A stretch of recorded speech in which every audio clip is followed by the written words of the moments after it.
Assalamu alaikum, everyone. Thanks for joining us already. Assalamu alaikum to Dr. Imran and Brother Abbas. Assalamu alaikum wa rahmatullah. How are you doing? So racism, a very broad topic that we've obviously discussed, and it's quite relevant, obviously, with recent events going on. So I'm glad we're doing it, and I think it'd be interesting to see where the conversation leads, I guess. But I think we were discussing, weren't we, to start with perhaps defining racism, which I think is for me, it's quite a job as it is, because there are various definitions of it. So do you want to start with that, Imran, the definition of Actually, racism? if I can, just butt in, sorry. I just want to apologize to the people that are waiting. We got on late just because of my problems with my green screen and lighting. So I always feel very guilty if I'm late. So please forgive me. And then, sorry, Imran, please do start with the definition of. Jazakallahu. I think we're all to blame a little bit, actually. So, it's really a topical thing at the moment, and unfortunately, the topic of racism, and we actually planned to do this quite a long time ago, and it's just happened that we've had all of the happenings in America are going on. So it's become very sort of pertinent, and I think it's always best to start out with definitions. And this is one of those places where you will have a lot of, I find I have a lot of difficulty sort of nailing this down. And I think that there's three different types of things that are happening. So there's prejudice, which is having some sort of dislike for another racial or ethnic group, and sort of believing in that there's some validity to that, and you can have that prejudice within you. But then if that prejudice just remains within you, but you don't enact that in any way, then that's just your personal prejudice that you're aware of. And then obviously if you then use that prejudice to then carry out certain actions that may harm individuals, then that becomes discrimination. So then you're discriminating against somebody based upon your prejudices that you hold. And I think that's when things start to become problematic, because now you're taking your internal prejudice and it's acting out and affecting other people. Then it starts to become discriminatory, and that can be ethnically, religiously, culturally, whatever that might be. So even things like bigotry and these things would fall into that. And if you were to say something horrible to somebody based upon their color, that would be a racist statement. But would it be racism as in the definition? I think it's very difficult to say. But racism is more when you have this discrimination and it's taken more to a systemic level, an institutional level, or state level.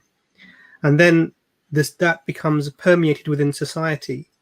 And that's when it becomes very difficult and to see, because it's everywhere. It's like if you have some fish swimming in water and another fish goes by who's a lot older and says, "How are you liking the water?" And then the other fish, they go past this older fish, and then a few minutes later they go, "What's water?" Because they've never considered the environment in which they're in. It's just part of it. And I think that when racism becomes state level or institutional level, it has much more of an impact because it's all around us, but actually it's much harder to see. So it's not easy to just put down a definition of racism. So I think there's a lot of prejudice, a lot of discrimination, and you can see institutional or state racism, which is a much more dangerous phenomenon and actually much harder to see. And I think that leads to us checking ourselves maybe more regularly to see if we have conscious biases, i.e. we're aware of our prejudices, or unconscious biases. Is it just the water that we're swimming in? And we're not even seeing the effects that we're having on people around us. It's sort of, so maybe not a definition, but something to think about. So ultimately, racism is a discrimination based upon the prejudice of people based upon their maybe their race or their ethnicity or even their culture, but taken to an institutional level where it's rampant throughout the society and taken as norm. Inshallah. I remember, before I obviously Abbas as well, because I was really interesting. For me, the term institutional. So I get the term from institutional maybe from maybe when the Met Police chief said there's institutional racism with the police. I understand it within a country that we live in. Is this something that's also global, like the institutional racism? Is it all around the world? Because for me, I'm trying to work out what this means in terms of the historical consequence of it, whether it's we're obviously aware of what happened in the past, and often say, the victors write the history, and then they move on to sort of get the power. But by institutional racism, are we talking about a global thing, or are we keeping it into institutions? Just a quick question to clarify in my mind. Is that were you asking Abbas? To you, Imran, and then Abbas come with definition. So this is why it's hard to pin down. So definitely within a society, there will be institutions that affect people. So courts, police, healthcare,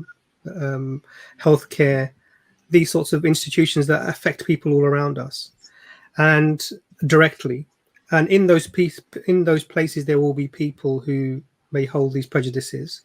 Now, if an individual judge, for example, is making pretty one-sided decisions about an individual, then that would be, I would say that's a prejudice or maybe a racist individual, but I wouldn't make that institutional. But if it was institutional, so if you compare the sentences given to in the UK, black people compared to say white people, or non-white people compared to white people, there's a 20% disproportionality. So for anyone indicted of a crime that's sort of convicted in court, the sentences on average are 20% longer if you're not white. So that is not explainable by individuals. That then becomes a institutional thing.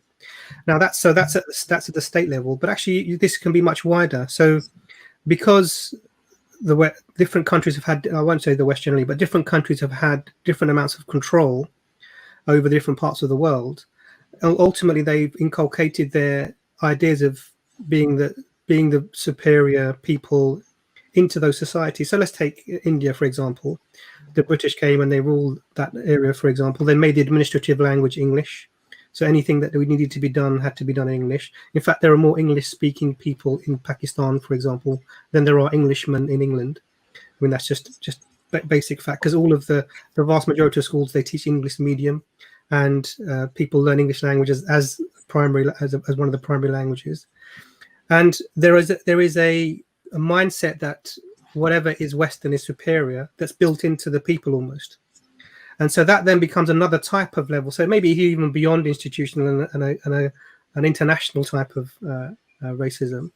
But that's sort of almost self-perpetuated, like we buy into the myths that were fed to our ancestors, for example.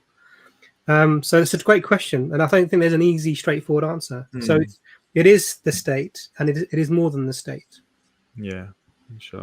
I'll give you an example. If you look at the number of people, look at the people who went before the Hague, for example, for international war crimes. I think 2 white people. I think who was that? I think they're both from the Serbian wars. Okay, everyone else has been as African. Everyone. So, and then we have people like Tony Blair and George Bush, who have been involved in dubious, let's just say dubious decisions about war, where millions of people have been killed, and they just say sorry and they can carry on with their lives and be respected. So that's even at that level, the people who are held accountable for things that are not deemed good and are the people who happen to be in those cultures that were ruled in the past. So it's actually very complicated, and actually it's very widespread. So I hope that was a bit of an answer. I know I've rambled. Yeah, no, that did. Abbas, so we're looking at the definition of racism. I think that I think Imran is very right, actually, that it is very difficult to put racism into just one very well-defined box, and that we can sort of very analytically analyze a person's behavior or their actions, or their words, and then just sort of put them into that box of being racist. And I think he's very right. It's very difficult. And I think so the gray area for me comes into like things like Islamophobia that we're seeing around the world at the moment, where a lot of it is actually anti-Arab, let's say Asian rhetoric, especially what we're seeing, for example, in England. In other countries in Europe, it might be North African, racism against North African people. Here, it's more Indian, Pakistani, let's say Bangladeshi people. And you find that a lot of these actions, these ill actions, let's say, which are regarded to be anti-Islam, actually are more to do with race than actually to do with religion. And so that's why it's such a gray area and such a difficult area. And this is why people can very easily hide being racist by pretending that they're just anti-Islam or anti-this or anti-that.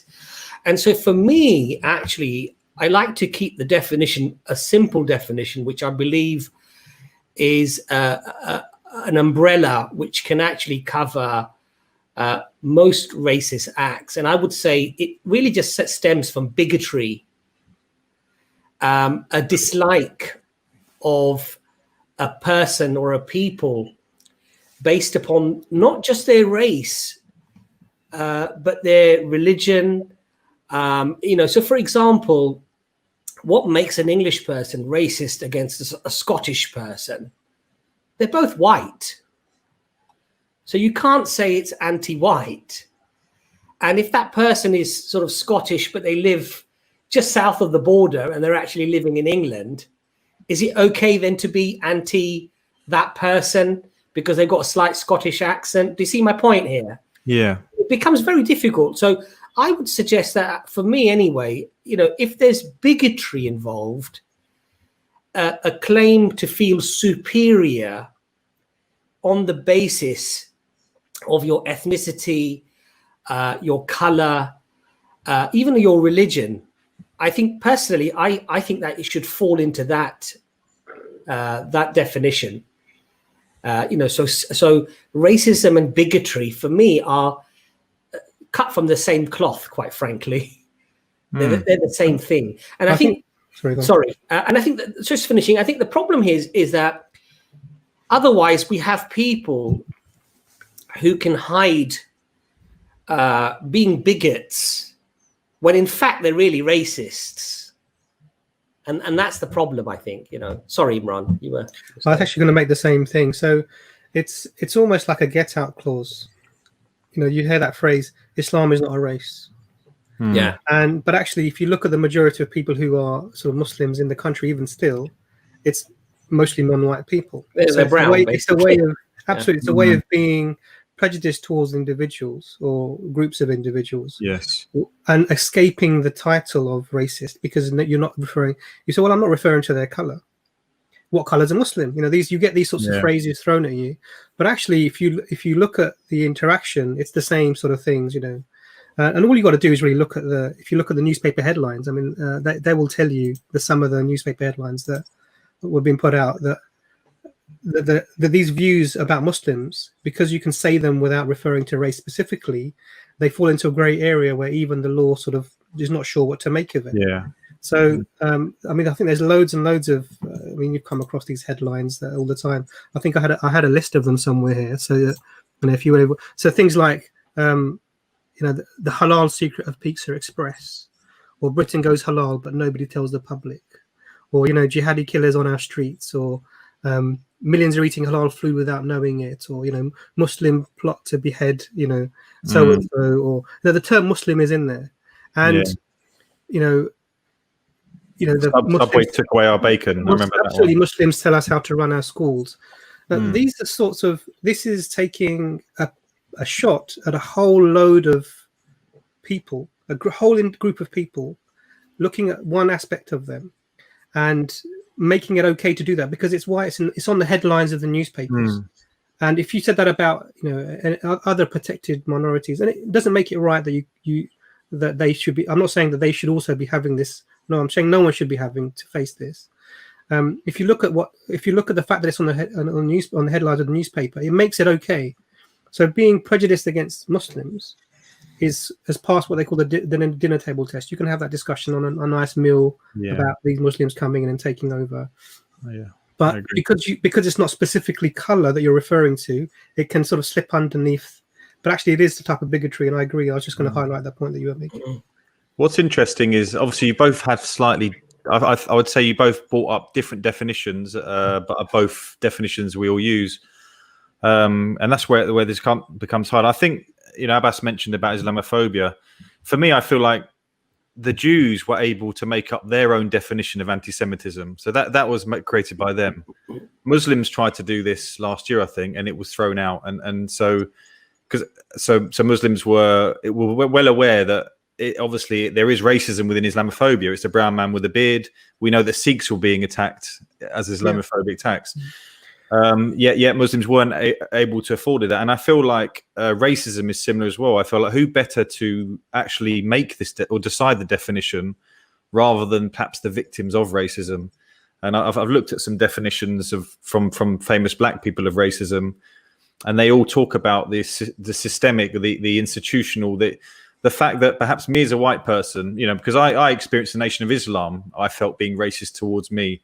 But under their definition, what they would say, this is racial prejudice, because their racism towards me isn't really going to affect me in my daily life. It's not really going to have much of an impact on me as a white person. So there's that power difference in that. And that's where I think I find this topic really interesting. But I think I agree with Abbas as well, that if you're, we'd all say if someone's literally making a comment about someone just because of their nationality, because of the color of their skin, we'd outright say this bloke's racist, wouldn't we? Yeah. So I kind of feel like we're working with two definitions. But like I say, I think for me, I always think the victims should be the people that are able to, like the Jews are afforded that thing to actually have that, make up the definition for the word, because they're on the receiving end of it. Yeah. And that's an important point, because the thing is that in this country, it is illegal to be anti-Semitic. And quite frankly, as Imran has alluded to that already, quite rightly so, there should not be a tolerance for people to be anti-Semitic. It's also illegal to be anti-Sikh. Sikhs are protected under the racial laws within England because they're regarded as a race from Punjab. And I agree that they should be protected. I don't believe that it's acceptable for people to be anti-Sikh. Muslims are not afforded that right at the moment, and that is fundamentally wrong. Jews are seen as a race, as Semites, and therefore it's regarded as anti-Semitism. Now, again, I'm not trying to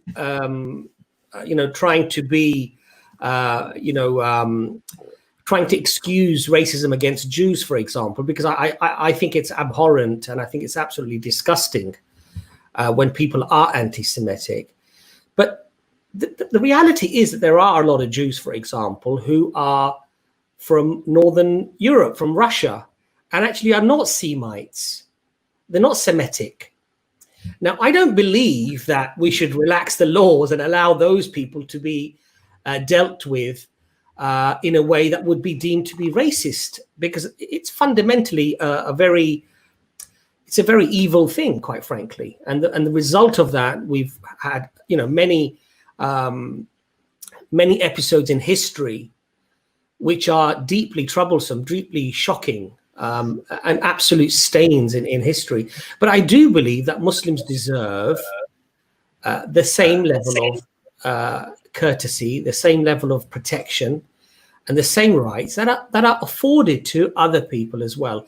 And as Imran, I think, quite clearly said, we're not talking about diluting their rights or allowing people to be bigoted and racist towards them, but we would like to be afforded the same level of respect. I think one of the arguments that's put against this is freedom of speech. Well, if you're gonna prevent people from speaking about against Islam or criticizing Islam, then you're just curtailing freedom of speech.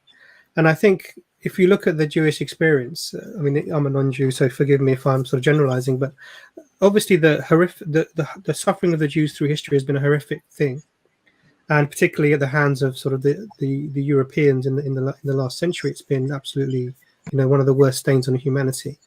And I think that long level of suffering has finally engendered some maybe recognition that the Jews need to be given a level of protection that wasn't afforded to them before. And so I think it's quite right that that's the case. I think the Muslims we have to maybe be more vociferous in the way we put ourselves across and maybe make our arguments much better. But this is something that can be, I think, quite argued and put forward, that people who are specifically targeting Muslims are doing so because of probably a racial prejudice that's underlying it. But there is this definition of the race being specifically at an ethnicity, which we don't fall into at the moment. But obviously, there's other ways of protecting people. I mean, you mentioned the Sikhs. I mean, I'm Punjabi.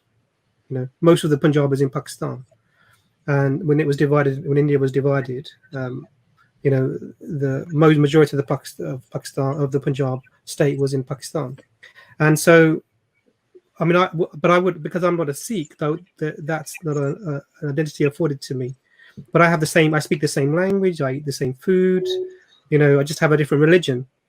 But because of that, so I don't think they have a claim to the ethnicity of Punjabi, because here I am an example of a Punjabi who's not a Sikh. But they do have a claim to, they have made that argument and have won that right. So maybe I'm not saying that shouldn't have happened. What I'm saying is that maybe Muslims need to make better arguments and maybe represent themselves in a way that we are heard, and then we can take on, and like Jordan said, establish our own standards in terms of what would be considered Islamophobic and who should be covered by that. Yeah, I think Abbas's point about the fact that it's not illegal, to be Islamophobic, as I say. Yeah. I personally think we need a new term, because people just play words and say, well, it's not a phobia, it's not irrational, and people kind of play around with the word. I think we definitely need a term for the undoubtable kind of witch hunt against Islam that there is. Because even you faced that, haven't you, Jordan? In the sense that you were telling me that people have called you for becoming Muslim. They've called you things like traitor, etc., and these sorts of things. Yeah, right? It's a very, very interesting experience, because I can talk about my experiences pre-Shahada and things like that, and I don't really remember anything that I can pinpoint as a racial prejudice towards me. But yeah, becoming Muslim, suddenly I found myself in a minority, somehow. But I think there is still, I did a video on white privilege the other day. There's still white privilege with it, even as a Muslim, I would say, as a white Muslim. But yeah, certainly, I think my fellow Englishman certainly has a different view of me under Islam. Whereas if I would have said I was a Buddhist or something like that, they'd probably shake my hand and go, "Wow, that's really cool." Yeah.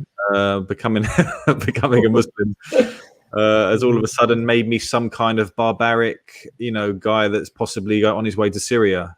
So it's definitely bizarre, the mindset. And it runs deep. The people I'm talking about aren't people that you would necessarily term as racist, but these things seep into public consciousness, don't they? And I think that's the worry for me about Islamophobia. And it's the same, same for, I'm sure, black people receiving it when words and attitudes become normal. And that's why I think, the fight against it has to always be there. Yeah, absolutely. And I think the danger is, Jordan, that people can rationalize anything to themselves. So, you hear people will say things like, oh, well, Asians, I'm anti-Asian because they're like this, because they do this. It's not because I'm a bad person. It's not because I'm not thinking things through rationally or reasonably, but they'll find a way of playing the mental gymnastics to justify their bigotry and their hatred and their racism towards the people. Black people are like this because they've read this or they've heard that, or at the moment there are these viral videos going around of, young black men in gang warfare or whatever, and they're killing each other. And then from that, they extrapolate that all black people somehow have this collective sin, this collective flaw in their character. So it's very easy to rationalize anything. The issue is that if people who are watching this stream and are fellow Muslims and non-Muslims really want to understand racism, they really need to first understand where this is stemming from, where this is coming from, and who are the main players. At the moment, we can talk about historical racism, and I think, yes, we learn from history, and hopefully we try not to make the same mistakes as were made before, even though I think there's a famous saying of Voltaire that, I forget the saying now. Actually, it was about people, making the same mistakes over and over again. Basically, they don't learn from their mistakes. I forgot the saying completely, but so it's about educating yourself really, and recognizing that bigotry and racism fundamentally has to be wrong. And it has to be wrong because you yourself would not want to be treated in that way. That's why it's fundamentally wrong. You don't need to go into a long analysis. And there was a very interesting American, I forget her name actually, but she's done quite a lot. I've forgotten her name. Does quite a lot of work with racism and anti-racism and sort of, trying to make people think. And often in a large auditorium, she will ask the question, which is predominantly filled by, white people in America. She'll say, I'd like anyone who would like to be treated as a black person, a person of color, African American. I've watched this before. This is really great. To stand up. If you would like to be treated like an African American, a person of color, I'd like you to stand up. And she's done this loads of times. And you'll have not a single person standing up. And so then she'll say that now you're reflecting, you realize that there is a problem, even though perhaps before you came into here, you weren't able to accept it as such. So a lot of people, now, of course, I want to put a caveat in, and I was discussing this with Imran before as well, that there is racism everywhere. We're not talking about just the white man is racist. Everyone has racism. The difference that we have at the moment, as Imran alluded to, was that we have powerful nations that have institutionalized racism. And so, yes, you'll find racism in India. You'll find racism in Pakistan. This is a human trait. This is not something specific only to white people. Black people can be racist. White people can be racist. Asian people can be racist. But at the moment, we have a media, a financial hub, and huge amounts of investment that are unfortunately predominantly coming from white nations, such as the US, such as countries in Europe, for example, where we have these huge movements and huge amounts of money that is being pumped into this industry of hate and division. That is actually causing huge problems. Now, one of the evidences for this is that it's now coming to light that in America, where we're having these demonstrations, there are white anarchists who are deliberately hijacking some of these demonstrations and causing mayhem and problems in order to create more racial tension between the African Americans and other Americans who are not African American, for example, right? So, and this is not happening by accident. So we have to understand that there is an industry that has a lot of money and a lot of backing. I mean, we had Steve Bannon, for example, who came to England, and I believe he met, our Prime Minister, Boris Johnson. He also went and met Wilders in Holland and other very right-wing organizations in Europe. This is a guy with a lot of money and a lot of backing. And they're pushing this agenda through the media. They're pushing this agenda through social media, sending out false information, false posts, because they want to create this rift, because they make money from creating this rift. And it's a way of taking action against people of color to keep them down, to suppress them. Because you see, when you propagate and encourage this type of bigotry and hatred, there's going to be a reaction, you see. And so when you have the reaction, you're able then to bring many draconian laws to suppress those people even more. It doesn't have to be draconian. Sorry, Imran. Yeah. Even about, you're absolutely right what you're saying. But it doesn't have to be draconian. It can be very, very benign, but have a profound impact.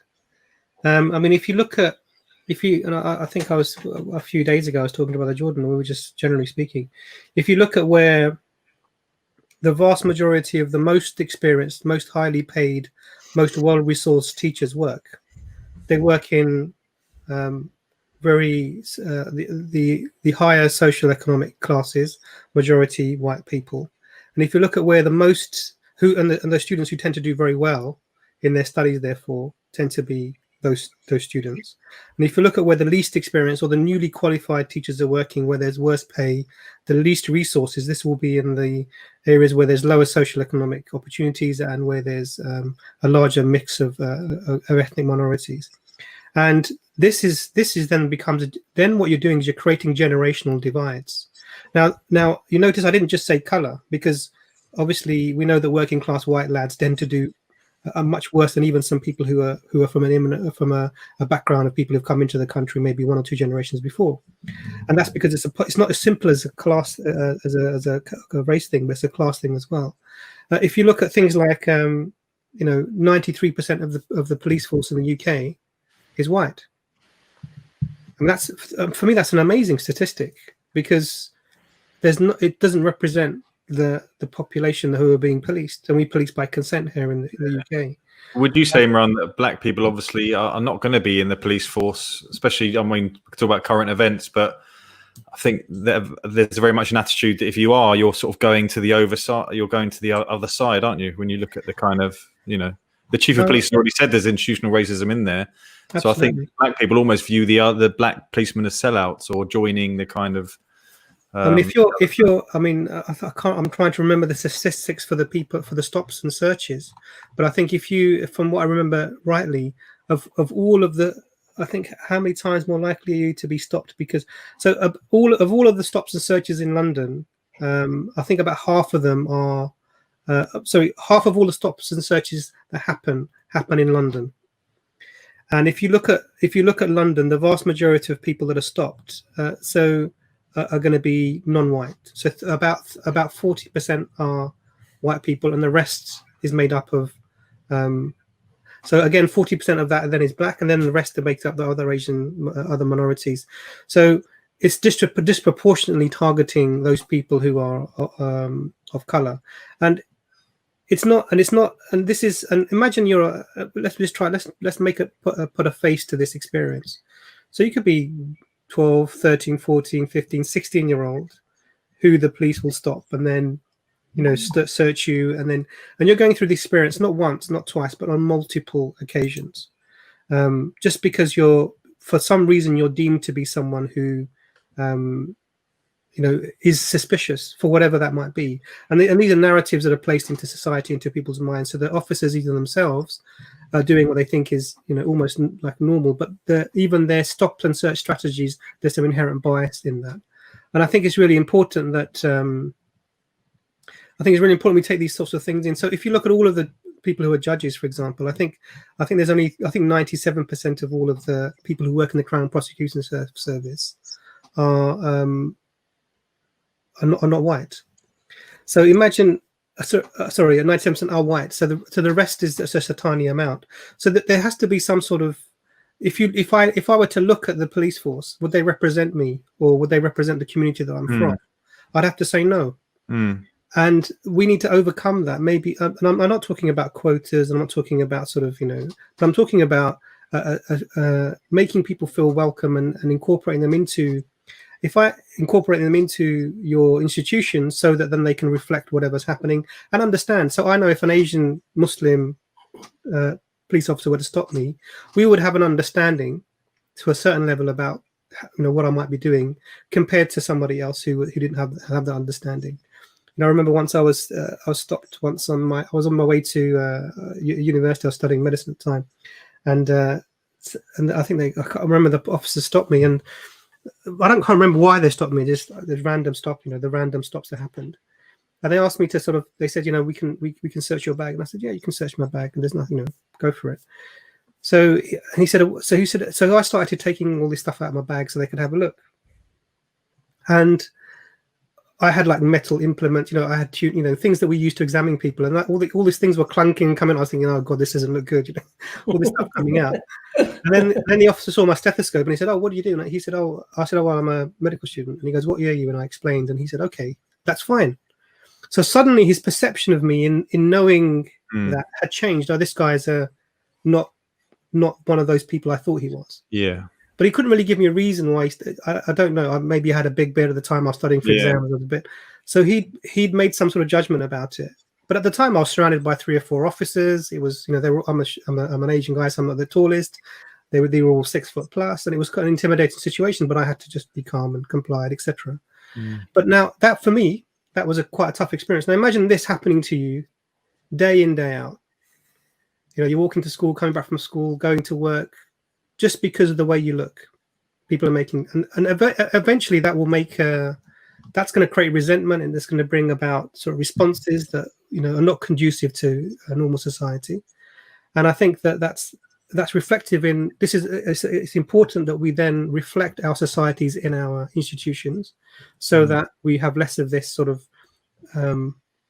non-intelligent, non-targeted stop and search type of things, or it doesn't. I don't think it makes that much of a difference personally. Yeah. Imran, I'm sort of slightly of a different view, and I'd like your opinion on that, really, which is that I can understand sometimes where there might be profiling done where, for example, being Muslim, if it was analytically and empirically proven, and I don't think it has been actually, the exact opposite is true, but if it is proven, let's say, that people getting on an aeroplane, if they look like me and they're Muslim, there is a much higher chance of them committing an act of terrorism, for argument's sake. Is it then reasonable for them to target me more than perhaps they would target a single mum who was white with a baby with her, for example? Would you think that was wrong, or do you think that's sensible? Because my view is that as a Muslim, if there is an increased threat, because unfortunately we have a minority of people who are doing some things that are quite bad, and that they target me because proportionally, maybe on that particular act, that particular environment, I might be more likely to be engaged in something like that. As long as it's done respectfully, and I emphasize respectfully, because often it's not done respectfully and sensitively. Personally, I don't have a problem with that. Do you think that's a wrong way to look at it, or? So there's a problem with this understanding. So I think, from my perspective, so I think you're right. It seems sensible on the surface that if it looks like a duck, it quacks like a duck, it's going to be a duck. Yeah, right. And this is this analogy that it's not going to be this old white-haired lady. It's going to be this bearded brown guy. Yeah. So first of all, what that does, now just understand, we've just said that you couldn't ethnically define a Muslim, but actually for these searches we are doing that. Yeah. So that's one thing.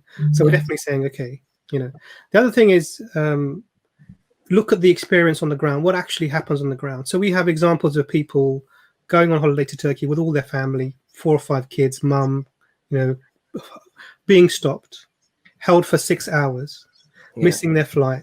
Yeah. Having to, after being asked loads of questions, having their information taken from their laptops and from their, all of this done, and then being sent home. Yeah. Separated out, during this time, not being told where anyone is, day in, day out, routinely. If you look in the States, there's almost like 2 lines. Oh yeah. There's the white line, and then there's the random search line, which is all the other people, Yeah. And if you look at the experience on the ground, it doesn't work. It's the net that is being cast is too wide, and you drag everyone into that, and that doesn't help your scenario. You need to bring the population that you think that the problem may be coming from on your side, and these things actually cause the opposite effect. The way to do it is to use intelligence. Is there a credible threat? Yes. Who is the threat coming from? Okay, let's monitor these people, and then we can pick up those individuals. But if you then criminalize the whole people, then what you do is you create resentment in these people, and you get less help from them. So I think that overall, I mean, it makes sense, but actually you detract from your effectiveness as a force. And I think that really we shouldn't be just stopping everyone just because we should be targeting people. I mean, even I forget the name of the person that was shot on the tube getting on the Oh, Menendez. Menendez, yeah, that's right. I mean, he was not Asian, not white. He just happened to be slightly dark, slightly not. He's a not white guy. He's jumping over. They say he jumped over some barriers. He was shot. I mean, how many times in the head by police officers? You know, there was no reason. If it was an intelligent-less process, it would have been clear that this is not the individual who was at fault. And I think we have to be much more nuanced in our approaches. We're a technological society. We have access to all sorts of data. We really know who people are in terms of threat and who isn't. And what we should be doing is targeting our and then what will happen. I mean, Muslims are not. My father was fighting for the British in the Boer Wars. My grandfather was fighting for the British in the Boer Wars. Literally, my family has spilt blood for where we are now in the UK. Yeah. And not just me, millions of Indians, millions and millions of people from Africa, because we were, at that time, the manpower was needed to fight the wars and people were brought over. And they did this. And so we have literally, as much of an interest in making sure that Britain is a wonderful place for people to live, people are getting on well, as anyone else. And in fact, our religion, if anything, it invites us to make the area that we're living in an amazing area. Be good to your neighbors. Be good to the environment. If you see something in the road, move it out of the way. This is an act of charity, so that doesn't disturb other people. I mean, the teachings are amazing. Yeah, I mean, I'd agree with you actually, Imran, because I remember a police officer saying, "Well, we target." The people that we feel are perhaps most likely to be carrying out certain acts. So I remember there was a big, obviously, conversation about Afro-Caribbean young men being stopped grossly, disproportionately to everybody else. But I thought to myself, well, the police officer does seem to have a point. If a particular community, whether it's Asian or white or black, But then I remember that a few people called in, and I remember one Afro-Caribbean young man called in. He was at university or just finished university, whatever, educated young man, and he said, "But I've been stopped 24 times." Yeah. And then that's when it sort of did hit me, and it sort of struck me that actually the problem with that type of mentality is that it's too, as you said, the net is too wide. Yeah. And there are too many chances for abusing that power. It's open for abuse. And I think we've got this beautiful saying, obviously, innocent until proven guilty. And I think when you are pulled over, and I've been pulled over, for example, in Dubai or whatever, asking, why I'm going regularly, because at the time I had a business or whatever.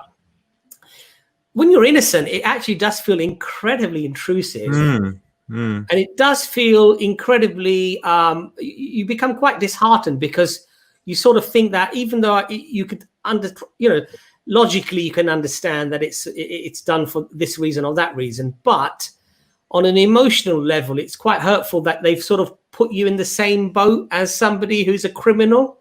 See, not only does it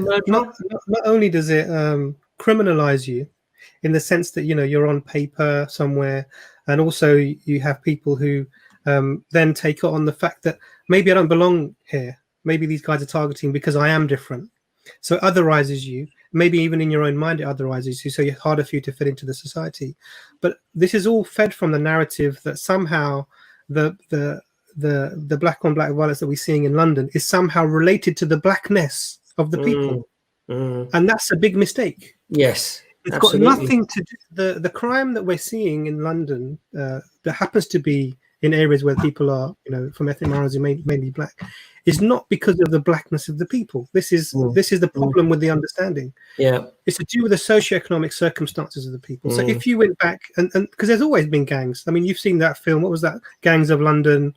There have always been gangs. There's always been knife crime. There's always been muggings. It's not a new phenomena. It's just the demographic of the people have changed. If you went back further, it would have been white working class lads who are having these same beefs in the past, and that would never have been. No one would go to Glasgow and say, "Look at all these people stabbing and killing themselves in Glasgow." These young guys. Something about their whiteness is causing this. or something about their culture is causing this. And the reason that's not said is because that would call into effect this systemic, this institutionalized understanding of who white people are in terms of, of being the sort of the intellectual, benevolent people who go around. So apologies if I'm sort of generalizing too much, but actually it's to do with the socioeconomic classes. So the way that you improve these people's lives is to help them, get them into some, help them with the situations they're having at home, get them into, good education, meaningful work, because these are intelligent young human beings who can have a lot to give, but they don't have the opportunities to provide that. And and if you just sit down for one moment with anyone from this sort of background, and I've done that in the past, the thing that will strike you is that they're really to survive in the circumstances they're surviving, it takes a huge amount of really being on your toes, in sharp intelligence, really clever individuals. And you think, wow, there's so much potential I see here, but no one's thinking about how can we harness this potential. And if you look at those environments, all these kids are, if you look at, I think most of the people, half of the people who are in prison have either been through the care system or they've visited domestic violence. There's a high proportion of mental illness. There's so many other factors that and none of them are skin color. Yeah. And this is where our narrative. So when we start, if somebody, for example, if somebody, some people are stabbing other people in London, we start saying, well, what is it about black people that make them? That's the problem. That understanding is the problem. It isn't about black people. It's about these people who are in these circumstances where this is the case. Yeah. And if you went back 100 years, 200 years, you'd find similar people in groups doing the similar sort of things as they were in the past. It's just, it's never attributed to their color. So no one says when Jimmy Savile was doing what he was doing, what is it about white people that makes them do this? Yeah. If you get some, Pakistani gangs or Asian gangs in, it's suddenly, well, what is it about the Asian community or the Pakistani? It suddenly becomes the question now becomes, well, what's wrong with you people? Yeah. And it's generalized. So the negative is generalized, but like and I've said this in the past, but the positive is never generalized. The positive is specified. If someone happens to be black and they do a good thing, well, that guy is sort of an exception to the rule. He's a good example. Instead of saying, well, actually, you black people are really good because of this individual. They don't generalize the negative, the positive. And I think we have to be careful when we buy into that, because that's saying, well, I understand people like me are doing things so you can stop everyone who looks like me. That's a bit, we capitulate too much. But we need to say, look, we understand stop and search may be necessary. Really use it really well. Use it intelligence-based and don't just stop everyone. Yeah. Can I, because I think while we're on the topic of sort of racial profiling and stop and search, bring in Respect as well. He's backstage. Oh, mashallah, okay. I think we'll. Assalamu alaikum. Assalamu alaikum wa rahmatullahi wa barakatuh. How are you doing, brother? Respect. Assalamu alaikum. How are you, Respect? You okay? Yeah, I'm okay. I've been on the Justice for George march today. Oh, mashallah. There was thousands and thousands of people, man. Alhamdulillah. It was a powerful turnout, man. But I lost my voice. Alhamdulillah. Still. But enough love to all the brothers inside, enough love to everyone out there. Alhamdulillah. So, brother, Respect, for obviously our EFDawah viewers, I think, is it the first time that you've come onto one of our streams? I watch EFDawah. Alhamdulillah. But what I'd like you to do, Respect, is maybe, if you don't mind, just to let the viewers know, basically. I think you came to Islam recently. Is that right? It's been like a 2-year journey, if I keep it 100. Like, mashallah, from Speaker's Corner, from being exposed in Speaker's Corner. But I think one of my main issues was kind of work, because there's so much different sect differences and so much different opinions and so much scholars. It was trying to work out, like, first what was right, and what was right for me, if you get what I'm saying. Yeah. But when did you take your Shahada, Respect? I'd say Brother Isa had a big influence. Mashallah. May Allah give him Jannah, mashallah. May Allah give him Jannah. He was a beautiful brother, mashallah. I mean, Yeah, Brother Isa and Brother Jordan, they had a giant influence. Alhamdulillah. And there's certain hadiths. Obviously, everyone knows my favorite one from when I came to the park, and I even memorized it, was when you see an oppressor, you raise your hand and stop that oppressor. And if you can't raise your hand and stop the oppressor, speak out boldly against the oppressor. And if you can't speak out boldly, protesting in your heart, but protesting in your heart is the weakest and poorest form of protest. And like, as an activist, kind of, let's say, walking in Malcolm X's footsteps, that hadith really stuck out to me in like what I live and what I believe in, because I'm fully anti-oppression. Alhamdulillah. Go on, Abbas. Sorry, respect. When did you take your shahada? It was about a few months back. Is that right? Yeah, a few months back still. MashaAllah, MashaAllah. And am I right? Are you Afro-Caribbean or are you African? Yeah, I'd say I class myself as African, but I'm Afro-Caribbean. I do MashaAllah, MashaAllah. Guyanese South American roots as well. All right, MashaAllah. Okay. So I think what we did at the beginning, Respect, was we spent quite a bit of time defining racism. I don't know if you heard the beginning of the stream. We went through various things. So I know you've got a definition too as well, haven't you, that you would use for racism? Yeah, for me, I don't think there was such a specification as the black and the white race as such until I'd say I look at racism as a system, and I look at racism as prejudice plus power. That's probably the best way I can, because what my main argument with atheist Steve in the park was that, you know, if people came to Africa and called us monkeys or called us the N-word, it wouldn't have mattered to us. Do you know what I'm saying? Like, if they just came and called us monkeys, called us N-word, said they didn't like our black skin, if they had all the prejudices in the world, it wouldn't have mattered to us. I think what matters is the fact that based upon these prejudices, they decided to say we was less than human beings, and then the actions that came with it. So shipping a lot of my ancestors from obviously Gambia, West Africa, Fulanis, to America and to the Caribbeans. Many of them was Muslim, but had their religion beaten out of them. As you know, the story of Kunta Kinte. I've been to Kunta Kinte's island, and I've actually met his descendants. No, mashallah. MashaAllah.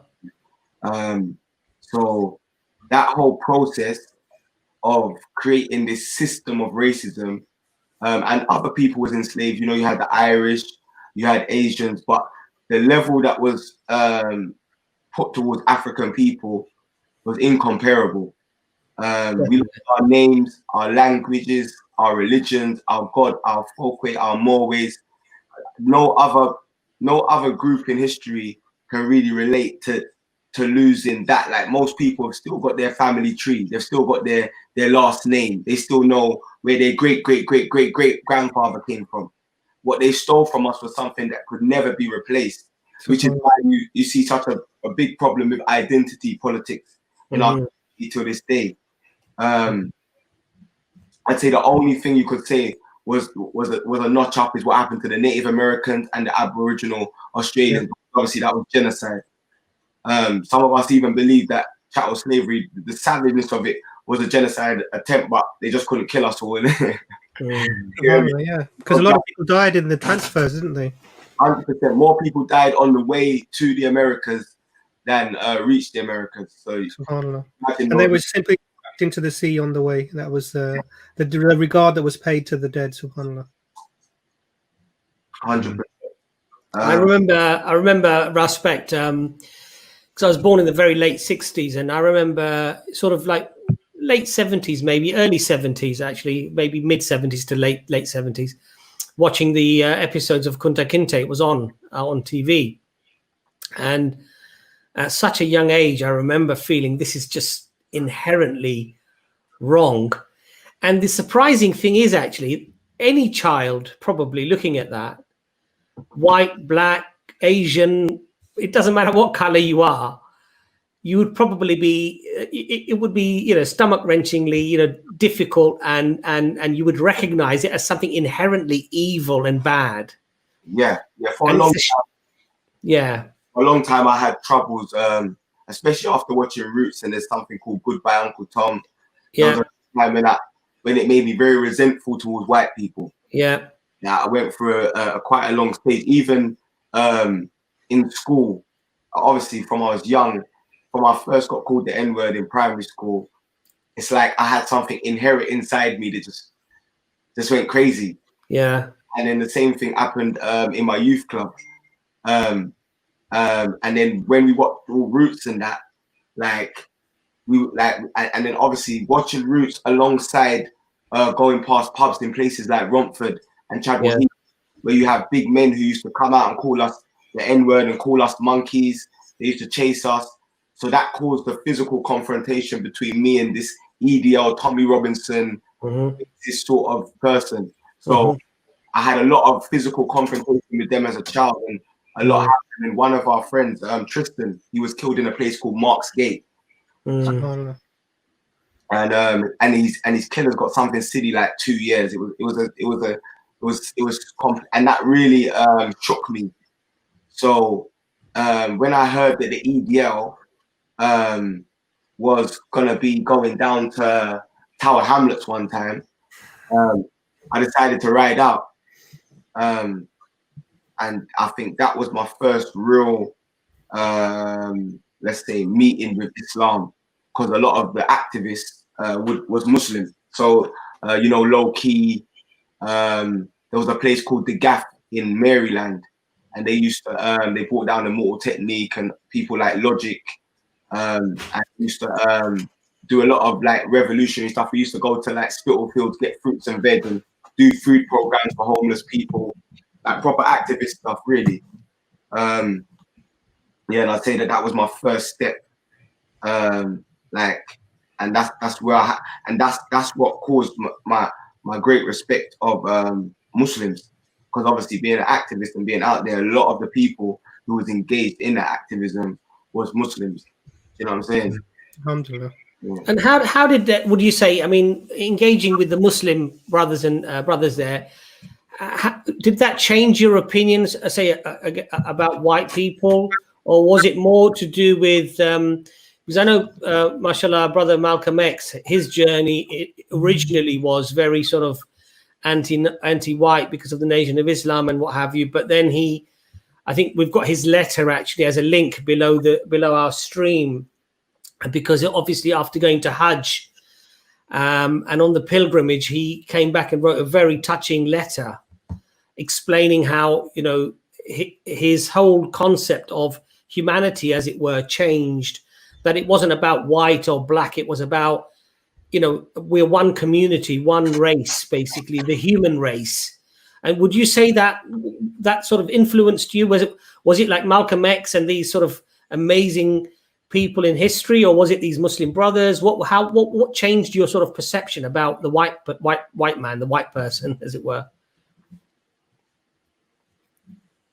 Respect, I think you're on mute at the moment. Oh yeah. Sorry. I don't think I've ever had a hate for white people on a whole. I had a lot of resentment for racist people, and I had a lot of lack of trust of who was racist and who was not. Yeah. But remember, I was still growing up. We still had Irish guys on the block, Polish guys on the block.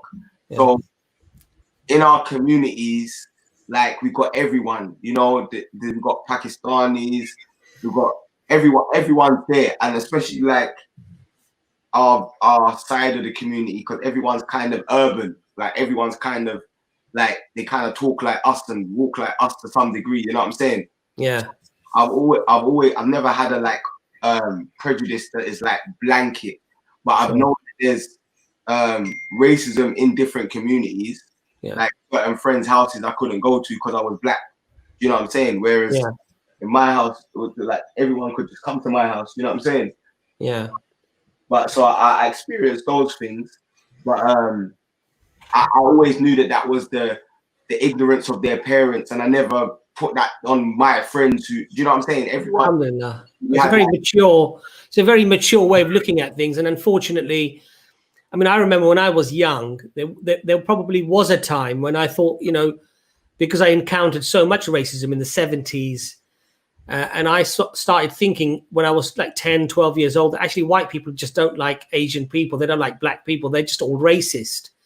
And I think it was more perhaps coming into my sort of teens, mid-teens and late teens and understanding that Islam actually prohibited that type of generalization, that I had to, you know, have some introspection and reflection on whether my beliefs were actually also racist by, you know, making all white people somehow into one defined box of racists, you know. Yeah. And so that was actually but for me anyway, more of a guide that I had to sort of reflect on my beliefs and say these beliefs actually are wrong, because if I think like that, I'm actually no better than the racist who generalize. Right. That's always been my stance. Because there's some black people, because of the racism they experience, just like Malcolm X, you know, don't trust anyone. Yeah. We ain't no friends. Do you know what I'm saying? Yeah. No one likes us. There's that mentality, but that mentality can lead to like being racially prejudiced to another community. Right. You know, even though we don't have the power to execute anything, it's not going to affect anyone in banking or school or any institution in this society. That's why I wouldn't say it's on the same level as institutional racism.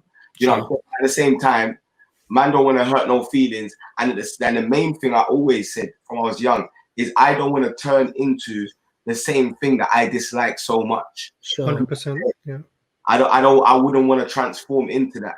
So if I was hating people because of where they're from, it would kind of defeat the object of me being against people hating me because of where I'm from. Sure. I'd become a hypocrite, I think. Yeah. Personally. So, and like, obviously, even when I went to those like Tower Hamlets marches, you've always got a couple white guys, and those white guys are experts on racism as well. You know what I'm saying? They'll teach you something. You know what I'm saying? They'll teach you stuff about India and Pakistan you man didn't know. You know what I'm saying? They'll teach you stuff about Africa and the Caribbean that I didn't know. Like this, they teach you about white privilege. They teach you about institutional racism. So I've always had those guys, even though, you know, there might not be droves. Even today at the protest, the amount of one thing I'm always about is when it comes to racism, like the black community has to turn up and have some form of self-sufficiency, because if it doesn't, then it's always going to be relying on others and put itself in a weak point. You know what I'm saying? But at the same time, today, not only did you have the turnout from the community, but you had so many different people from so many different places. Man from Portugal, man from Poland, man from Brazil, like man from everywhere. Like, I don't think there was a country that didn't represent today. You know, and it was so young. It was different to the Tommy Robinson rallies, which are a lot of the time, you know, older people. You know what I'm saying? Like they're normally in their 50s, 60s, people like Bacon Lady. You know, you know what I'm saying? That's who's the Tommy Robinson rally. But today, it was the youth of the UK that turned up, which was very, very, very powerful, because it gives me some hope, and it makes me think that the future can be brighter than the now. You know, Absolutely. But what for me, one of the main things that that really propelled me against racism is when I went to Jamaica, and I started to learn about my roots and my culture. You know what I'm saying? So that was my foundation. And there was a speech, that basically said, until the color of a man's skin is no more significant than the color of his eye, everywhere is war. Yeah. And that statement stood up to me a lot, and it was quite a reminder of like even the last sermon. You know what I'm saying? Absolutely. I'm saying in sentiment, but basically what it was saying to me on one hand is, if I judge someone by the color of their eyes, their skin, and I make their skin more significant than their eyes, then I'm the one creating the war. But it also reminds me that while people look at my skin as more important than the color of my eyes, I'm in some form of war. I'm in some form of battle. So that battle is against, you know, racism, especially institutional racism. I couldn't really care too much about even fringe prejudices. You know what I'm saying? Like, I think unless the fringe prejudice comes with a hateful statement towards my race. So, for example, if someone didn't want me to marry their daughter because they want to keep it in the family, I don't see that as racism. But then when you get to like what Muslim Bilal went through, where the mum said that she felt sick that he was black, that's where my issue is now. You know what I'm saying? So like fringe prejudices, they don't affect me at all. It's institutional racism that's going to affect my life, where I've got a real problem. You know what I'm saying? And see that with the George Floyd, like the officer knew he could sit there. He felt so comfortable and cool. He was just chilling on his neck. He knew the people was too scared to move him off. He knew he thought to himself, he probably wouldn't even get arrested, to be honest. That's the confidence that they have because of institutional racism. But yeah, if a church shooter goes in and kills 15 people in a black church, they'll take him to Burger King. Yeah. So that's the difference. You could be unarmed and not in a non-violent position and not have done any harm to anyone, and you can still be shot down. You got Tamir Reyes, Sandra Bland, Mike Brown, Trayvon Martin. Like George Floyd is just one out of many people who have the same story. Absolutely. So and I think it's the sorry Imran, respect, you were just referring to the shooter in Texas, right? Who went into a church and shot 15 black people. Is that right? Dylan Roof. Dylan Roof. Yeah. And then he apparently told the police officers that he was hungry. So they actually took him to a Burger King on the way to jail. Is that right?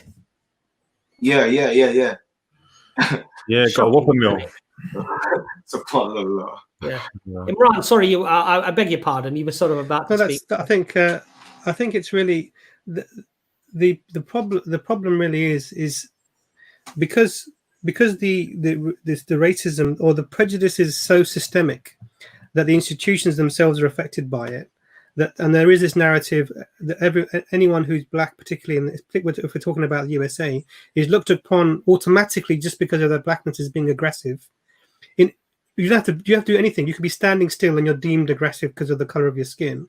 And the response to these people is disproportionately more aggressive than in response to anybody else. Even if you're unarmed and we've had instances of children being shot with toy guns playing in the street in America by police officers. I mean, it's been that, but we had the incident of the Asian guy who made a clock that he took to school, and he was arrested. They called the police because he was brown, that this could be a bomb. And these sorts of narratives that are in absolutely, yeah. And this is the narratives that are in the society that then feed these institutions or that pervades the institutions, and the disproportionate representation of mainly sort of white people in the forces that enforce the law on the people is all part of the problem. But a lot of it is because it's such a high level, it's institutional racism. The average person doesn't really see this because it doesn't affect them. It's only if you're at the cold face and you're the one that's being stopped day in, day out. You're the one who sort of, is afraid, will I make it home from work in my car because the police might stop me day in, day out. That then you realize, I am not treated like everyone else is treated. And people often in this scenario, there's lots of complaints we're seeing about the looting. Rasper, what's your view on the looting that's happening? Because lots of people are complaining about this. And they're sort of focusing on this almost to take away from what's happened. What's your thoughts on it? Because I wanted to make a point, but I'll wait until I've heard from you. So I'm two ways. So when we went out to the protest today, we didn't go out to just go to the protest. We went out with a mission, and it's a twofold mission. One part of the mission is to keep the peace. The other part of the mission is to protect the people, and that's from anyone. So I actually had a little punch up out there because basically some guy threw us a rock at a bus. Yeah, this bus had people in it. The bus driver wasn't doing anything wrong. Do you know what I'm saying? Yeah. And I told him stop, and he got a bit cheeky. Do you know what I'm saying? And then it got a bit peak for him. You know what I'm saying? And then there was another guy that had a skateboard and tried to smash the bus stop, and me and my brother Bugs had to roll up on him and chill him out as well. Do you know what I'm saying? Because people out there that are antagonists. I read an article. The reason why I was so rough with both of them is because I read an article about white supremacists posing as Antifa. Absolutely. And, starting riots. And there's places where, you know, bricks are just turning up. You know what I'm saying? There's people with another agenda trying to create violence and trying to create a race rift as well. So that's one side. The other side, though, is that if it's the other case, so this is police. So if, just like with George Floyd, if I had seen what happened with George Floyd or Russia and Charles, who died the same way in the UK in a shop in Hackney, yeah, I would have to intervene. That may mean my imprisonment. That may mean harm coming to me, but I would have to intervene in the same way that today, if police decided to be the one to try and brutalize the people like they sometimes would, I would have to be someone that steps in and stops that to the best of my ability. Now, if the police cause something like that, and then the people then start fighting back against the police, once a riot starts, and in that way, then for me, if you look historically, rioting and looting go hand in hand. Because if you're rioting for 7 days straight, you're not going to be going to your 9 to 5, and you still got to provide. So once it gets to that state of a riot, from it's not an outside force coming in and trying to create foolishness, then I understand how rioting and even looting goes on. Do you know what I'm saying? Like, absolutely. And I think, I mean, I was talking to Jordan about this a few days ago, actually, and we were talking about the obviously there are people who want a race war, yeah, and these people are working nefariously and they're doing whatever they can to bring that about. We've had people openly say this, and in the States it's much more prolific and, you know, much more vociferous. And then we know there are people who are going about trying to cause things to become violent so that they can get there's another agenda at play. But the other side of it is, I completely agree. We were talking about the social contract. So the people agree to be governed and looked at and ruled by the people, whoever are in power, in exchange for certain things like security, like respect, like, you know, autonomy, and, you know, facilities that we are given, so food and water and healthcare, and these are the sort of, it's almost, this is a contract between the state and the individual.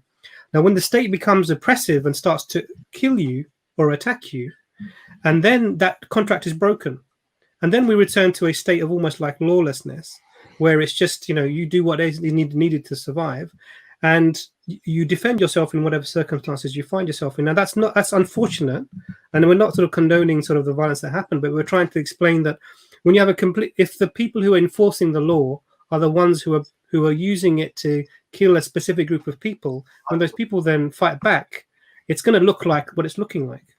Well, if they want to talk to us about looting, they just got because they got like diamonds everywhere. We got to go into the vaults of the Vatican and the museums as well. You know what I'm saying? Like, absolutely, the looting that the youths are doing in the streets ain't got nothing on the looting of, you know, the British Empire. Come on, let's be real. Absolutely, yeah.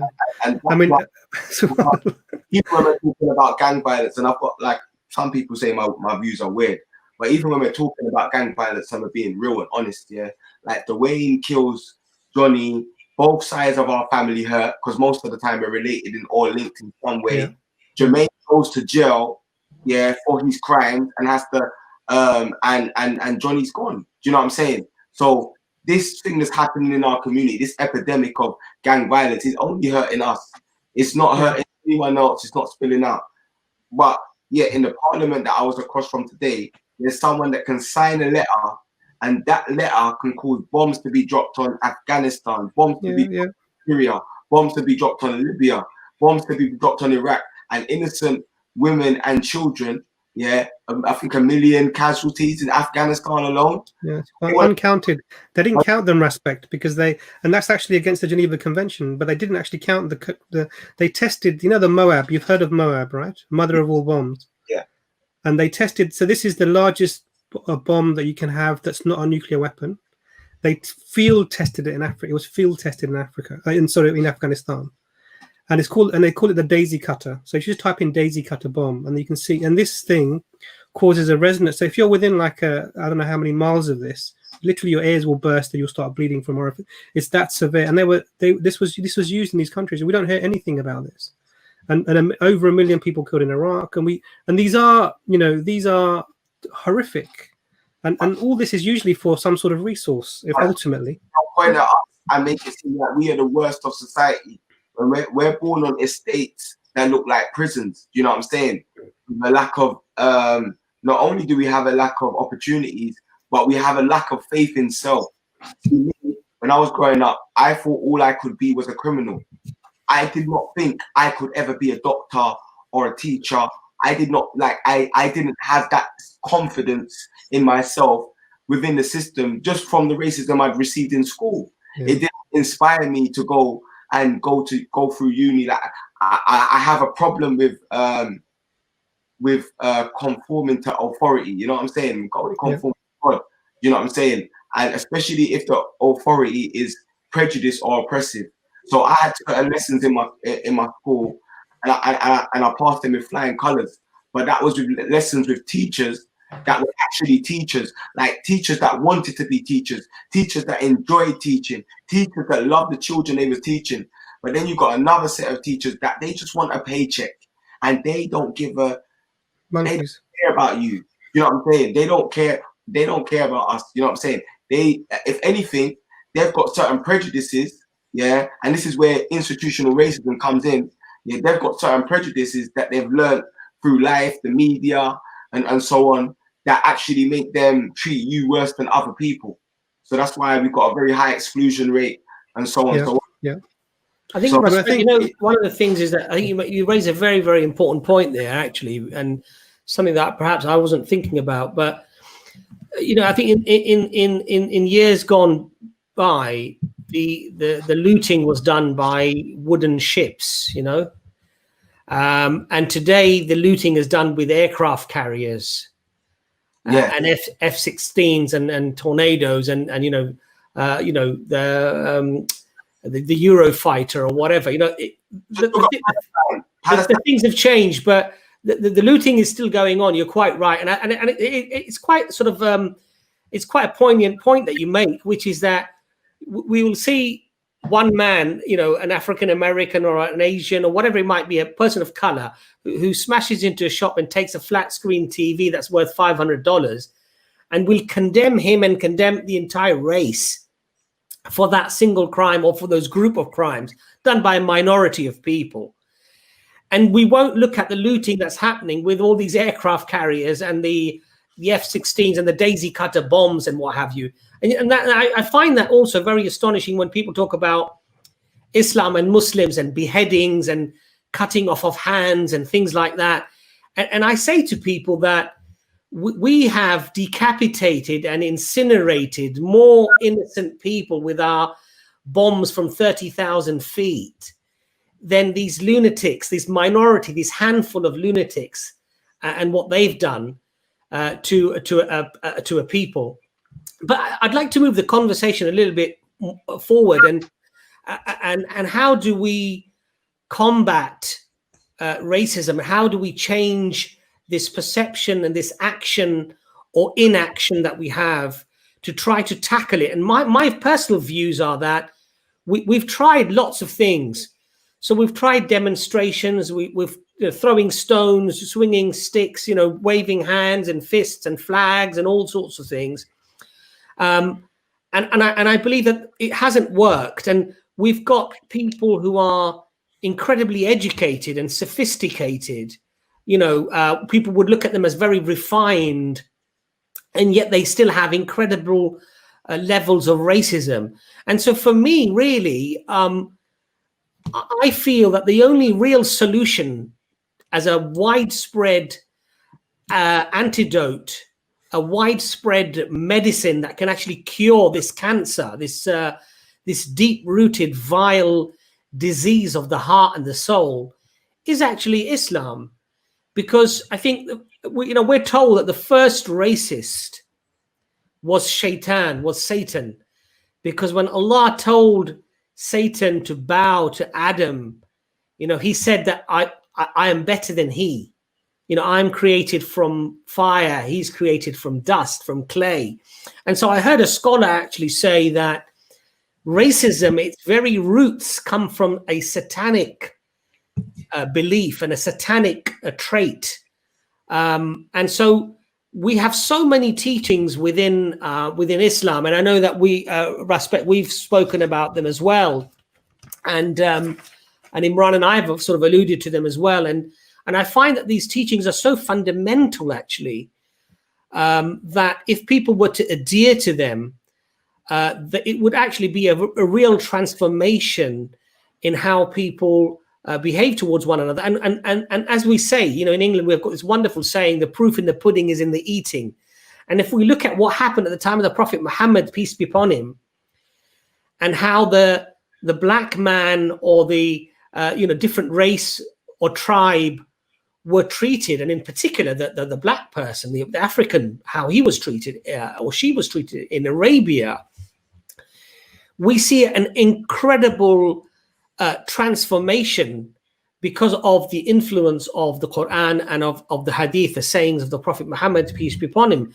And what my argument actually is that the first recorded leader, or influencer that completely turned racism on its head and completely outlawed it, and had explicit statements of equality and explicit statements of how vile and disgusting this tribalism, racism is the Prophet Muhammad, peace be upon him, sallallahu alaihi wasallam.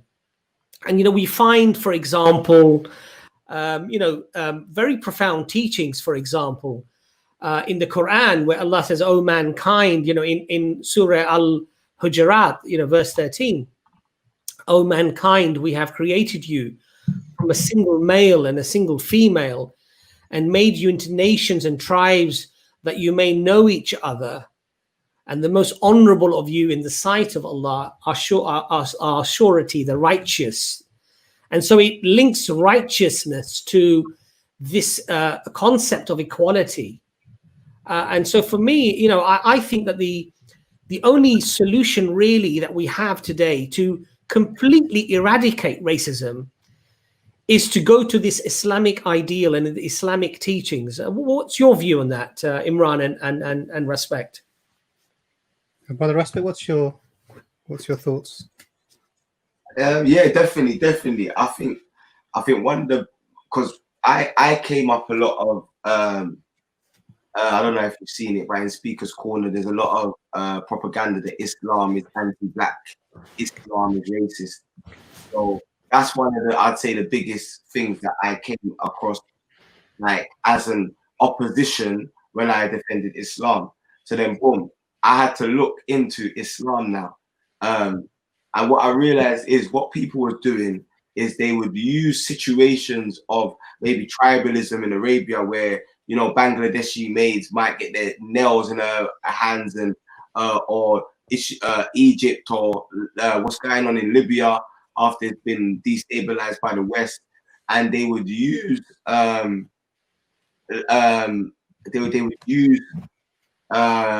expressions of ignorance or jahiliyyah within the ummah and try to make it Islam. Do you get it? So, absolutely. So then, boom. This is what I had to do. I had to look to the root. So then, when I look to the root now, obviously everyone knows the story of Bilal. May Allah be pleased with him. And obviously, it's always like the slave narrative is always at the forefront, and obviously the Azan. But I looked a bit deeper into Bilal, may Allah be pleased with him. And when I looked at the hadith, there was a time when someone called him the son of a black woman. Abu Dar, yeah. And I'm paraphrasing, but if I'm right, the Prophet condemned him and told him that he's in his jahiliyyah. He's still in the ignorance of the pagans who was there before. As we know, Bilal faced a lot of racism, and obviously in the So I love the fact that he was like so gentle that he would do the call to prayer, but also a warrior on the front line as well. and a lot of wicked, man. You get me? You get Yeah. I mean, one of the reasons that Bilal radiallahu anhu was chosen was because of his strong, clear voice. I mean, he had a really nice, strong, clear voice, and that's one of the reasons that he was chosen. And it was a great. I mean, imagine standing on the Kaaba. I mean, subhanAllah, imagine. I mean, we when we're on the Umrah or we're on the Hajj, we try and get to touch the Kaaba. It's a great honor if you're lucky, you're blessed with that. Bilal radiallahu anhu was able to stand on the Kaaba himself. But even the Prophet, peace be upon him. I mean, if you go back in his lineage, even he's from an Egyptian origin, because his Hajar radiallahu anha, she was the wife of Ibrahim alayhi salam, and that's where the descent of the Arabs comes from. Yeah. She was from Egypt, so in Egypt, obviously, that means she was a black lady. I mean, it's even within the lineage of the Prophet, peace be upon him. Yeah. And the Prophet, peace be upon him, went out of his way to call people who were holding racist views. The example that you gave, Brother Respect, is the Abu Dhar who referred to Abu Bakr who referred to Bilal in a way saying something like, "Oh, you son of a black woman," but in a derogatory way. And when the Prophet heard him, actually the way it's reported is that the Prophet got angry. And when although the Prophet turned away from Abu Dhar, and when Abu Dhar said, "Messenger of Allah, you turned away of something that you've been told about me," and the Prophet said that you have reproached Bilal about his mother. By the one who revealed the book to Muhammad, none is more virtuous than any other, except by righteous deeds. You have none but an insignificant amount. And this is again telling people that there's no, you can't. This is not allowed. And this, you've got to imagine, this is 1,400 plus years ago. Yeah. And the Prophet is teaching this to the people. And even there's a really beautiful verse in the Quran that I wanted to just sort of really, if you think about this, what's the point of having all these people from different backgrounds, different colors, different languages? In chapter 30, verse 22, it says, "And among his signs is the creation of the heavens and the earth, and the diversity of your language and your colors. Verily, in that are signs for people of knowledge." So this is one of the great signs from Allah, and literally we are not. It's telling us that we're all our father is Adam, and we're told this quite. There's a hadith in, I think it's in Tirmidhi, and it says, I'm trying to paraphrase this.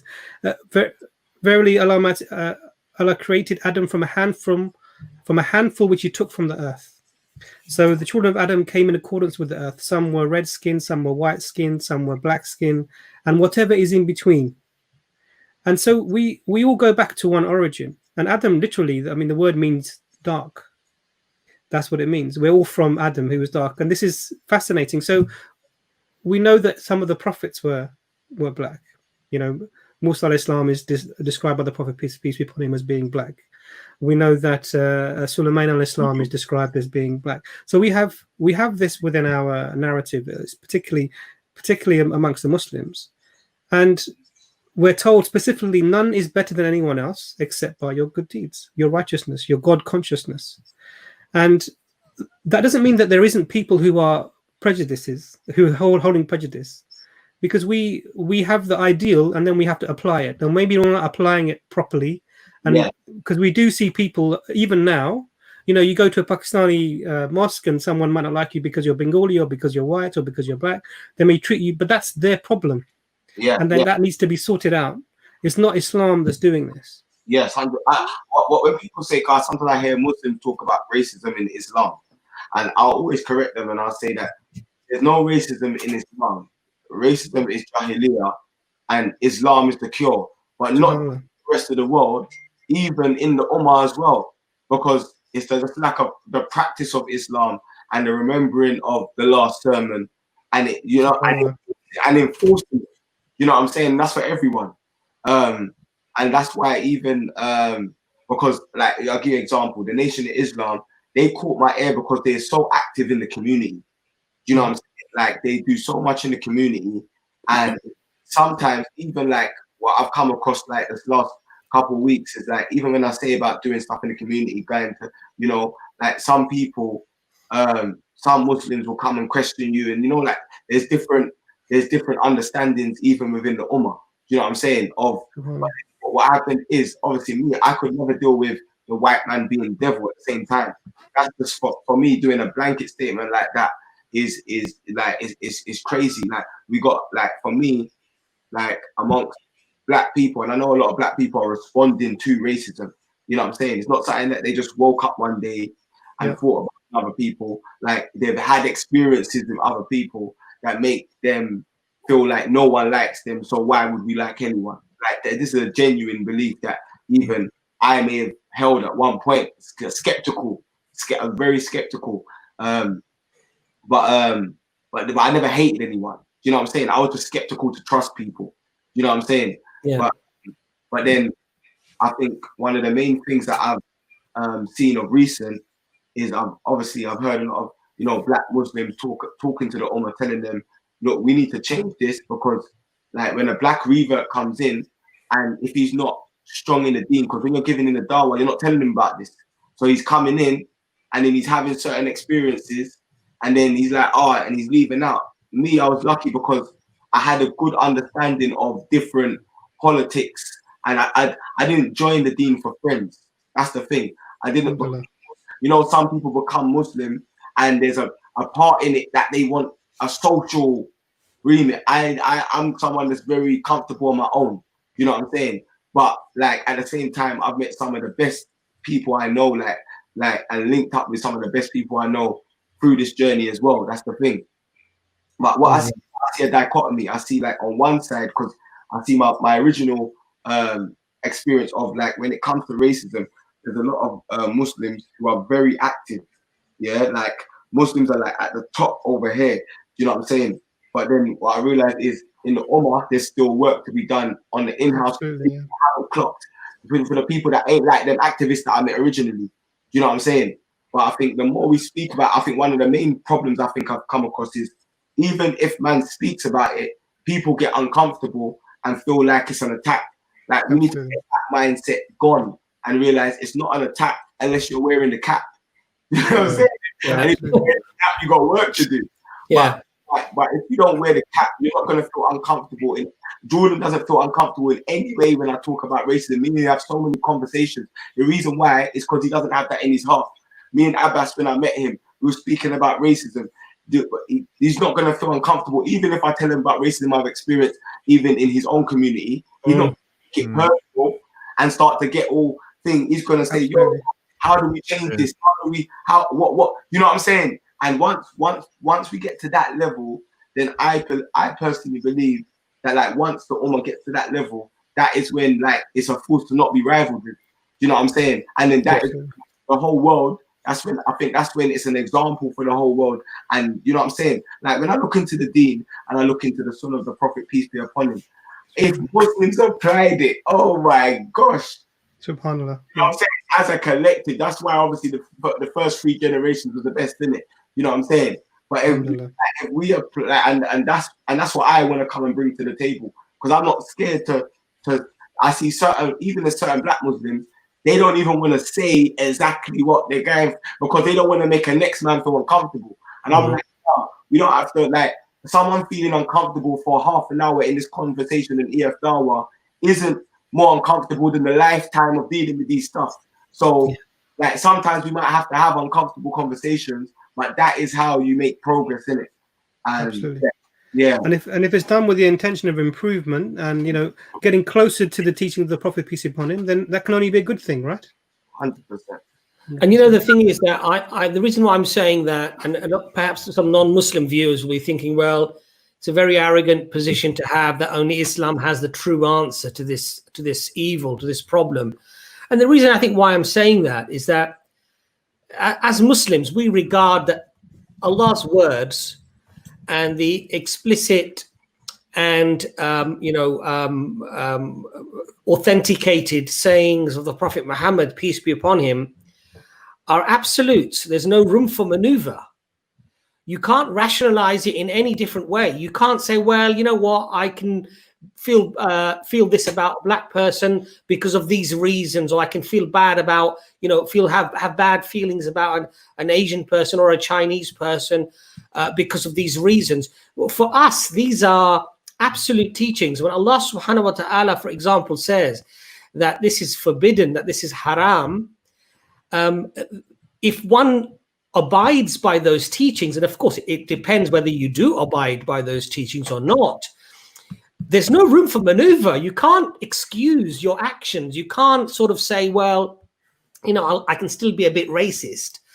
Whereas if you look at other systems, you see, there's always some room for having a subjective analysis or view when it comes to being racist. But I believe within Islam, if you follow it properly and you follow the explicit teachings of the Quran and of Prophet Muhammad, peace be upon him, they become sort of absolutes. There's no room for maneuver. And so I just want to sort of relate to one hadith that really does stand out, and a couple of hadith, if I may. You know, one of the hadith, the Prophet Muhammad, peace be upon him, he said, and remember, these are 14 centuries ago. You know, people did not have this concept where they could even say to their people that it was wrong to be racist, because the people would have literally, you know, turned their backs on them. But the Prophet Muhammad, peace be upon him, explicitly gave these teachings to his people. And in fact, we say to the world, you know, O people, you are all from Adam. And Adam was made from dust, as Imran alluded to, I think the same one. And no Arab is to be preferred over a non-Arab except by virtue or his piety. And therefore, the focus was away from a color and away from a tribe. But in fact, it was your piety, your actions were what defined you, whether you were close to God, whether you were observant to God's teachings, God's orders, basically. And another hadith, you know, Allah does not look at your images or your colors, but he looks at your hearts, your intentions, in other words, and your deeds. And creatures are the dependents of Allah, and the closest among them to Allah are indeed the most useful in his dependence, to his dependence. So in other words, this whole concept of color having any importance to judge anyone, and you've alluded to the story about Bilal radiallahu anhu, and subhanallah, it's an explicit teaching. There's no room for maneuver. You know, the Prophet Muhammad, peace be upon him, as Imran said, you know, became angry. And then he links racism to jahiliyyah, to ignorance, that you still have jahiliyyah, you still have ignorance.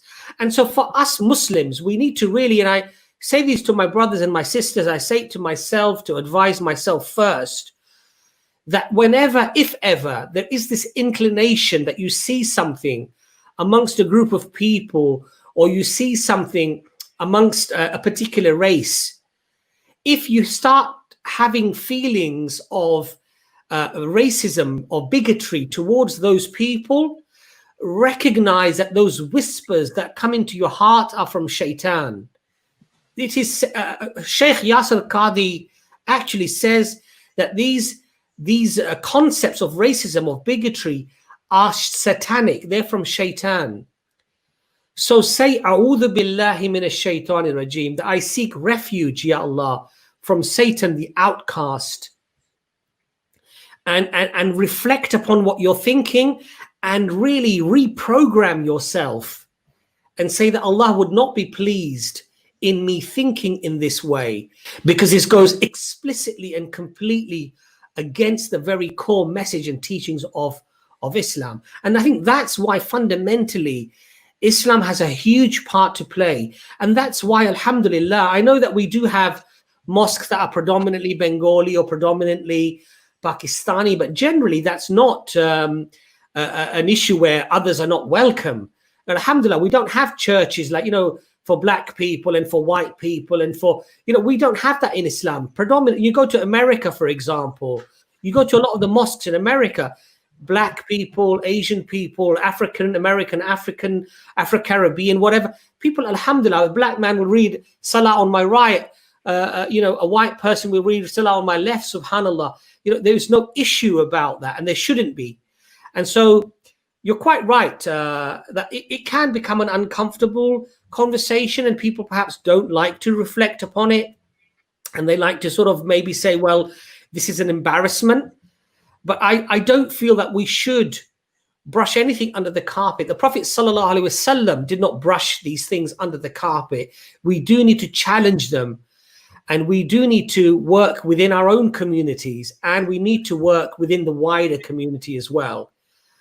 This is a very corruptive, destructive, corrosive, damaging, trait to have, and that we need to all unite, regardless of color, creed, and religion, I would say, and fight this thing head on, because what we are seeing around the world and what we have seen throughout history should really teach us that nothing good comes out of the seeds of racism and fascism.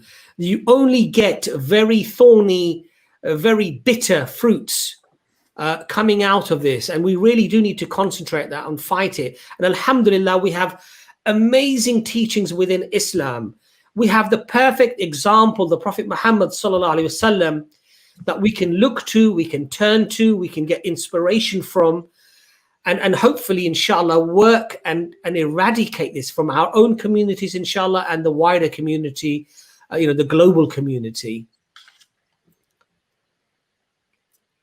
That's big facts, still big facts. And even me, like, so what I was doing today, linking up with so much different people from so many different people to stand against racism, I think that's like that's the best I can do. That's me trying to pray. Obviously, I send out my doers, tie my camel and trust in Allah, innit? So Absolutely. I know the situation ain't just gonna change from man just sitting down. You know what I'm saying? Especially me. Obviously, I've been an activist from a long time ago, but like there was a time when obviously there's so much different opinions out there. There was a time when and this is why I didn't know if it was even for me, because there was a time when certain man was acting like me being an activist and being very vocal about racism. That might have an issue with being a Muslim. Do you know what I'm saying? And or you know what I'm saying? Yesterday I had, there's some young guys online, innit? You know what I'm saying? They're just learning, innit?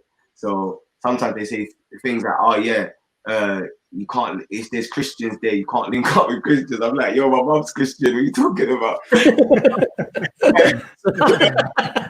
Subhanallah. Okay, guys, I just wanted to say that look, it's nearly 2 hours, so we do need to close the stream. But inshallah, is there any last words, Imran? Jordan, I'd like you to sort of come in as well, because I know, mashallah. I felt it's because I'm white. I'm being kept out of the conversation. Sorry, Jordan. Have you been Sorry. Subhanallah. No, I'm just kidding. No, look, to me, it's been fascinating listening to all of your personal experiences. I know from watching Respect, and even just in general, people hear these experiences, and you see this. I was saying on my video about this outrage on social media. Everyone says Black Lives Matter. We all stand together. Yet weeks go by and nothing's changed. We're talking back from Malcolm X's day when they took his father and they tied him to a train track, and now we've even still got instances like George Floyd, and so it's hard to know where it changed. And one thing for me, reflecting on myself, I feel. We all look through the world through a lens, and I feel like I've looked through a lens most of my life, very much from a white Western point of view, and so I've been conditioned to very much that the world is how I see it, but not only the world is how I see it, that's how everyone else is supposed to see it, because I am from that, and I feel that unless people can start seeing it from other perspectives, which I don't feel will happen. Like Respect said, I've seen him speak about things, and people come on and try and interrupt him. I don't really see that when other groups of people talk. But if you see a group of black men together saying something, you'll see people come and sort of try and disrupt the conversation. Mm-hmm. And I don't really know why that is, and it's tough to know where it's going to change, but I do feel like it's a very deep rooted thing, isn't it? It's conditioned into our schools, into parts of our daily life, and so yeah, it's like I say, it's fascinating listening to everyone's everyone's personal experience, and hopefully more people can actually take it on board. Hopefully people can actually see, from George Floyd, and to be honest, I hope there is an outrage. Obviously, I think the looting, for me personally, I reckon the looting, I was watching the news this morning, and they were showing the same guy over and over again stealing the same TV. And I'm thinking there are probably thousands of people there, but they're trying to show me that there's a bunch of looters there. And I think the looting is, whilst it's bad, is probably minuscule compared to why aren't they showing the march of people standing together? It's kind of, everyone's had enough of this, but you don't see that. And the worry is that people will all get together and react, and then it will just be brushed under the carpet as every other situation's been. So, well, look, hopefully in the future things can change, and inshallah. Would you like to? I really wanted to say. So, I think one thing that Rasbek said was that when he was on the march today, he saw lots of youth there, and I think that is a hopeful thing. And I think the youngsters are much better at seeing the fallacy of dividing ourselves or segregating ourselves by race, or having superiority complex or inferiority complexes by race, and that bodes well for the future. And I definitely do think that as an individual, what we can do is check our own selves, check our own biases. So if I'm suddenly checking, making sure my wallet's in a secure place when I'm walking down the road and there's a person of, maybe a black origin, walking, I've got to say to myself, well, why am I doing that? I've really got to be, we've got to check ourselves to make sure that we're not having these biases within us, our prejudices within us. And then when we're interacting with people, we have to deal with them as on a human level, because we're all the same. And that comes from our religion. So it comes back to applying your religion with the spirit that it was meant to be, and looking at somebody and seeing them for who they are. They are, when you're looking at another individual, they're another human being, and they are you. And I could have been born to an African mother in Africa. I could have died before the age of 5. I could have been anywhere, but Allah happened to put me here. I didn't have a choice in who I am. This is who I am. And other people didn't have a choice in who they are. This is who they are. And we are told that we are all the same. So we shouldn't take an accident, which is for us, something we have no control over, as a sign of somehow we are different or superior to other people. Because this is Allah putting us in these positions, and it's highlighting for ourselves that we are. It's like the as Allah says in the Quran, that He made us this way and made the variety this way, because it's a sign for people to understand. Yeah, and may Allah give us the tawfiq to check our own biases and to maybe treat each other as we're meant to treat each other. Respect, would you like to add anything on the closing? Yeah, man. Thanks for having me on. Firstly, it's been a really good conversation. Normally, when I'm having conversations about racism, Jordan knows I got to scream down the face because people are just saying, people are just being quite offensive. Like, everyone's 10%, isn't it? That was the quote. Someone came on and interrupted Rasbek and they said, "Look, mate, what you need to understand is every race has 10% of racist people, and it's all the same." I think that was kind of very interesting. I get all sorts of comments that really wind me up, and the reason why, even the other day, we was talking about George Floyd, and someone started talking about Palestine and Syria, and I'm like even that, I find it disrespectful. You know what I'm saying? I'm like, when it's time to talk about Palestine, I've been on the Palestine marches. I'm not going there to tell them about what's going on in Nigeria. You know what I'm saying? Like, let's deal with one at a time. Like, we know Palestine is the biggest open prison in the world. You know what I'm saying? And that is definitely something that anyone who, even when you look to Palestine and Syria, they was doing murals for brother George Floyd. Both of them, they done murals. And for me, that really touched me. Even a lot of people from oppressed states. For me, I'm with the oppressed people all around the world. You know what I'm saying? I'm with the oppressed, and I'm fighting against the oppressor. What I think is, I think brother Imran touched on a big point, which is that none of us didn't choose what we're born as. So for us to judge each other based upon it, it doesn't make any sense. You know what I'm saying? And at the same time, it's really God that chose what we was born as. So we got to be proud of what we are. That's why we're made in different tribes to get to know each other. You can't get to know anyone else if you don't know your own tribe. And that's why, me and Jordan get on. We click we click so well. You know what I'm saying?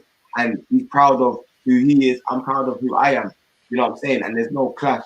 And I'd say, like, for me, as much as I might go through negative scenarios with different people from loads of different places, you know what I'm saying? Like, that all seems to be trumped when me and Jordan are arm in arm at Easter's burial. Do you know what I'm saying? Like that experience there was like, I can't explain the feeling in it. You know what I'm saying? So regardless of all the differences that we might have, like, one thing we connected on is that we have both had the same love for brother Isa. You know what I'm saying? I like China. So I mean, so in conclusion, I think I'm waffling a bit, but no, not at all. In conclusion, I think what Imran said about us not choosing what we're born as, and even there's a woman called Jane Elliott, she does a lot of stuff against racism. When they asked her if she's ashamed to be white, she said, no, I didn't choose it. You know what I'm saying? But she'd be if she didn't take responsibility. None of us should feel responsible for this, what we're living in, but we all, every single one of us, especially Muslims, yeah, it's the duty to take responsibility and be that light for the rest of the world. Like, when I look at the Sunnah, I look at it as a light to the rest of the world. And one thing I love about EFDawah is sometimes you go other places, and obviously some people are young and immature, but like there's this thing where like people feel like you have to be aggressive or negative to other people to do dawah. It makes no sense. It's just reverse dawah. And one of the best things about over here is that even if we agree or disagree on everything, no one agrees on everything, but there's a mutual respect. And from each one of you, I've seen that, like, that character that no matter who it is, it could be a Muslim or a non-Muslim, they can look at you and say, yo, I like this guy, you know, but let me hear what he's got to say. What makes him like that? What makes him so peaceful? What makes him so calm? What gives him sabr? Well, how does he get hikmah? Like, these things are the beauties of Islam, and that's what I feel like a lot of people watching this, that's what they'll get from it, and that's what a lot of people should try and emulate to them. And even brother Isa had that same sort of energy, that good manners, you know what I'm saying? Adab and akhlaq, you know what I'm saying? Good manners, piety, these are all things. So yeah, in conclusion, enough love for having me, EFDawah. I haven't looked at the chat all the time since I've been here because I didn't want to get triggered, but love it. A lot of big up. Yeah, thank you very much. And it's been quite difficult to get you on, Respect. We've been wanting to get you on for quite a while, so we feel quite privileged that you've honoured us. Absolutely, we're honoured by coming on, and we'd really love to have you on again, for there's so many topics, inshallah, that we've got up and coming. My closing really is something that Imran and both you said as well, which is that, you know, we didn't choose to be born black or white or whatever. And in fact, the amazing thing is that the ruh, the soul that Allah placed in us, we're not told that it has a color of a black man or a white man. And when that departs our body, when our soul, our life force, if you want to say, if you're not religious, departs our bodies, the very essence of who we are is not a color.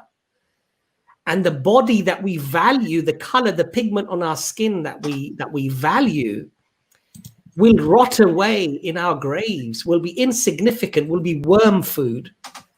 So what is this concept that we have, that this temporary vessel that happens to be a different color somehow is superior to some other color? It's completely illogical. As the Prophet Muhammad, peace be upon him, said, it's a sign of jahiliyyah, a sign of ignorance, that you can't contemplate, understand, reflect, that these things don't actually matter.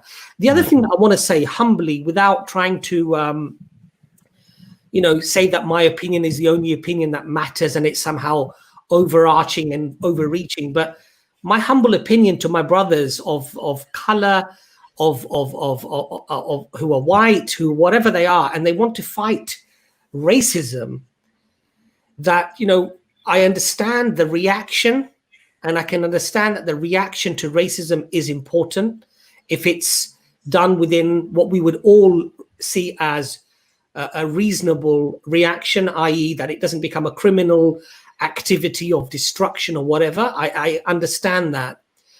But I think we as a global community need to realize that the real war, the real battle against racism is not going to be necessarily the shouts and the screams and the anger, but actually it's going to be the battle within the intellect and intellectuals battles. And that's why we see Martin Luther King, and we see Malcolm X, and we see Muhammad Ali, in America, having such a great influence and being so pivotal in causing change, not just by being angry, not just by being vocal, but because they use their intellect.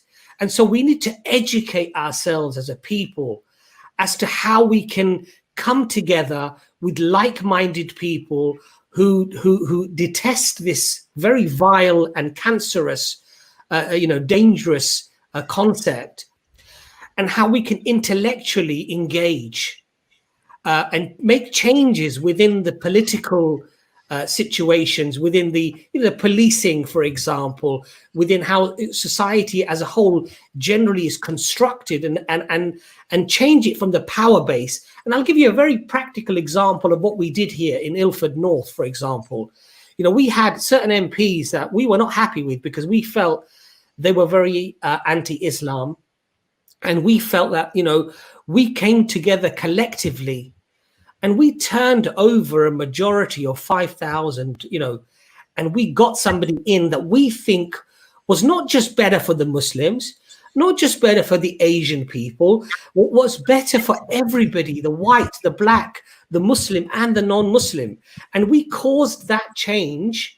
And I was not actually, I don't want to claim any sense of achievement on my part, because the only thing I did was vote. I didn't actually construct or was active within that change. But we did that change. We made that change, or rather the people who were very active made that change, because they got the like-minded people together and we made that change, and things did actually, I feel, change for the better. And so we, as people of color and of no color, we need to educate ourselves. We need to organize ourselves. We need to educate our children, and we need to get, spend as much time with our children as we possibly can, because they are going to be the people who are actually going to hopefully change things for the better. I'm 51 years old. Yes, I can do certain things. I can make certain changes, but hopefully with my children and their children, that we need to really educate and have them excel in education and get them into those careers, get them into those jobs. And I'm not saying it's easy, but we need to do that, hopefully. And inshallah, if we do that, then I think we can actually hopefully see some real change happening in the future. I don't want to belittle people's reaction. I fully understand that, when this is happening, we have to react, but we need to be organized. We need to be planning, looking for the long term as well. I think that's just quickly. I think that's what I really liked about like Malcolm X and Muhammad Ali and these men, because not only could they be involved in the activism, but when they debated with these racist guys, they would break them down and expose every thought inside them. Like tomorrow, I'm going head to head with the Islamophobe James Goddard. Oh gosh, yeah. Tomorrow we're clashing heads again still, because he's but like that's where I feel like breaking down these man's arguments on that level, and even taking it to a higher political level in the future. Obviously, these men are like training ground, but even politically, taking the arguments like Malcolm X's he's debating Oxford. It's like one of my favorite videos. He went into Oxford University, and you would think he was an Oxford student the way that he articulated himself. So yeah. I just want to say that quickly, but I know we got to lock off. But big up EFDawah. Enough love to everyone in the chat, and from your brother Respect. Assalamu alaikum. Assalamu alaikum, everybody. Assalamu alaikum wa rahmatullah. Assalamu alaikum. That was a good part. I wanted to say something actually before we go, because I think we should almost do a part 2 on this topic. I really enjoyed. I think we've touched on many. And I think the first part of the next one should be marriages. Should be we didn't touch on that one. There you go. All right, assalamu alaikum. Wa alaikum assalam wa rahmatullah.